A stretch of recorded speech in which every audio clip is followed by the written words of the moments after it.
Hey there, folktale lovers. Today, Bert the storyteller has got a special treat for you. We're diving into an enchanting Jamaican Anansi story called The Magic Pot. Once upon a time, in a little village in Jamaica, there lived a clever spider named Anansi.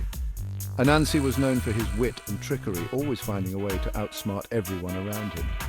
One day, while wandering through the lush green forest, Anansi stumbled upon an old abandoned hut. Curiosity got the better of him, and he decided to explore inside. To his surprise, he found a dusty old pot sitting in the middle of the room. Now, this wasn't just any pot, it was a magic pot. Written on the pot were these words: "Cook, little pot, cook." Anansi, always eager to test his luck, decided to give it a try. "Cook, little pot, cook," he commanded. And just like magic, the pot bubbled and boiled, filling with the most delicious food Anansi had ever seen. He couldn't believe his eyes. He ate and ate until he could eat no more. Then, with a full belly, he said, "Stop, little pot, stop." And the pot obeyed. Excited by his discovery, Anansi decided to take the pot home. He knew he could use it to impress the villagers and maybe even make a little profit. But being Anansi, he couldn't resist showing off just a bit. He invited everyone in the village to a grand feast, boasting about his magical find. As the villagers gathered, Anansi proudly said, "Cook, little pot, cook." And sure enough, the pot began to fill with mouth-watering dishes. Everyone was amazed and praised Anansi for his cleverness.